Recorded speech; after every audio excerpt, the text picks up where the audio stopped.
Hey, beauties, good evening to you, or good, right.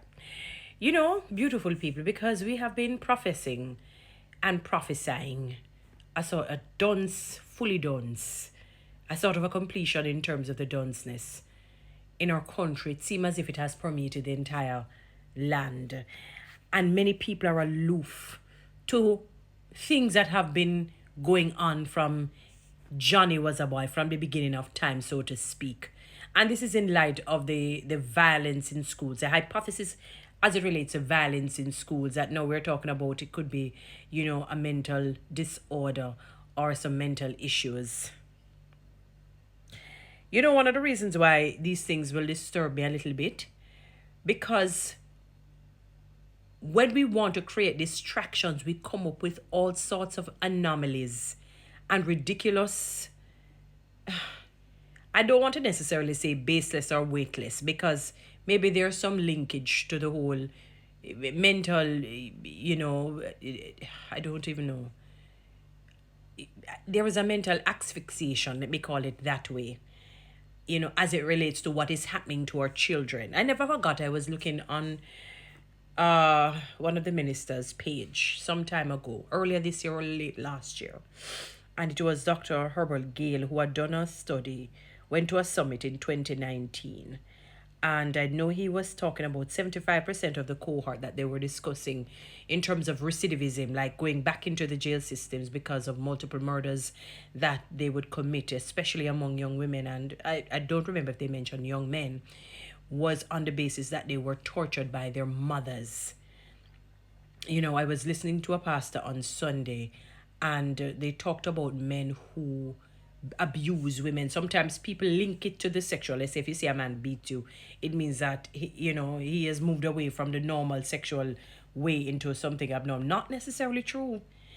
When they did the study, what has happened, you figured it was, because maybe they saw their fathers, not in all cases, abusing their mothers physically.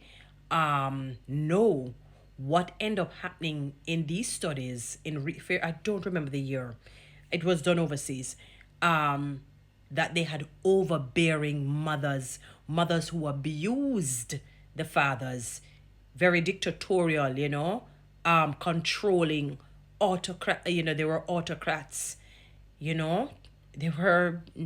It's like they were the patriarch, like they were wearing the pants while the man was wearing the skirt. And as men, how they are wired initially, when they see that, they tell themselves that in no way, shape, or form, when they're older, will any woman control them like that. Remember, as the song was sung by the very eminent James Brown. It's a man's world. It's a man's world. It's a man's world. And on the basis of that, the minister said she had even gone to a remand center, and a little young miss was resting on her, and while she was talking to the other remandees, she flew up and said, "I know I'm going to get rid of my mother." And she said, "Excuse me? What? Why would you want to do that?" And she began to state how her mother tortured her. So a number of these young boys and girls have been tortured by their mothers, and they end up. But these things go in stages. They start out with violence in the schools. So I can now maybe appreciate, in a somewhat of a sense, a sort of may I call it mental asphyxiation. So mentally they're stifled. They're stifled because they're not being taught the principles of how to become socially fit human beings for the society, mentally and psychologically, emotionally. Everything is, they're broken. They're being broken, but not broken as how the Bible talks about a broken and a contrite heart. A heart that says, "God, I'm humble and I need your help." But broken where it says, "I am nobody. I am not. I'm nothing. I am worthless and I'm useless." It's not so much about the mental instability or mental asphyxiation, as I would call it. It has to do with not being trained in the way the child should go, that when they're old, they do not depart from it. When you take away prayer from schools, when you take away disciplines from the school, discipline, sorry, from the schools, when you take away a sense of, I don't like to use the word control, because control in its authenticity can mean witchcraft.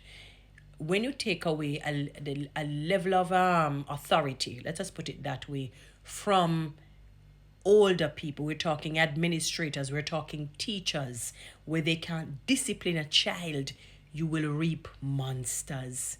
That is why we're facing, that is a big part and parcel, a humongous part and parcel as to why we're having violence in schools. They're not being held accountable.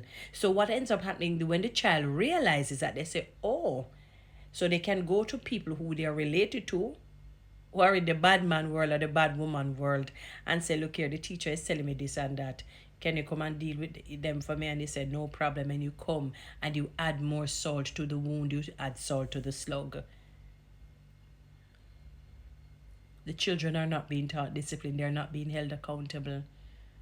We need to stop creating distractors and detractors from the realities.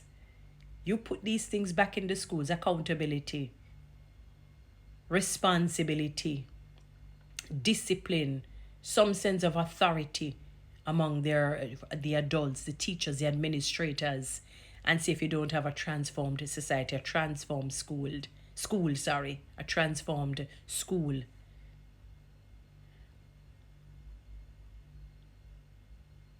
You're coming with this nonsense as the overarching thing about mental issues, when what is happening is that it's being untrained and promulgating a message of dunceness.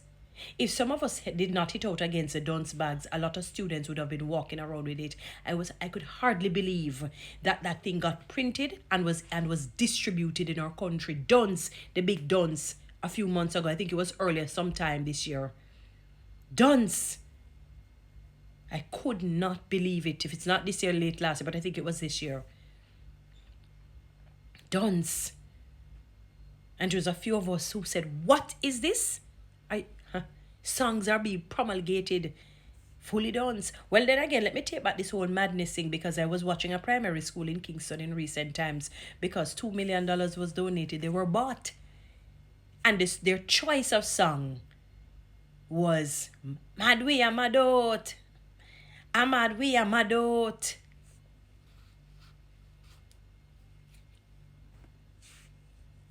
Mad We Are Madot.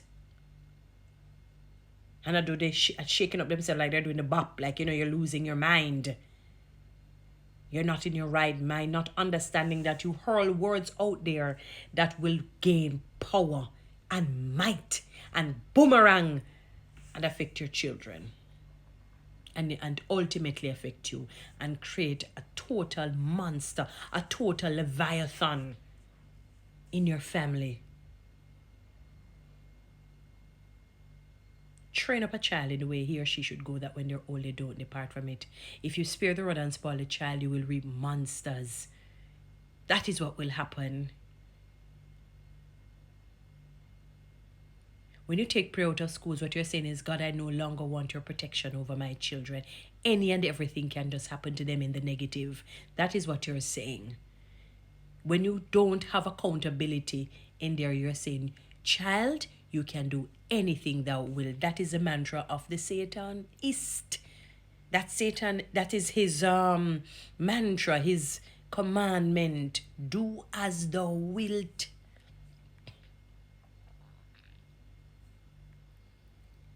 Do as thou wilt.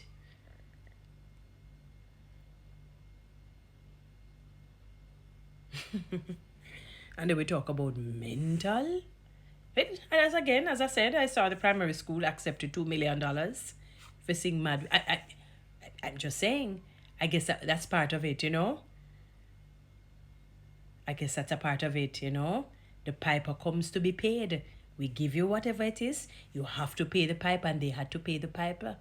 And their song is, their processional hymn was Mad We Are Mad Out by Valiant. That's the singer for it, the DJ. I think he was there as well.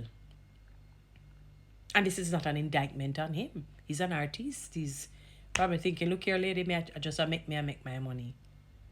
Can't do nothing else. Me can't police people pick me. And them have to deal with them on a picking. He has a point if he's saying that. or what a web we weave. Guys, follow me on TikTok. Subscribe to my YouTube channel. Share this message, please.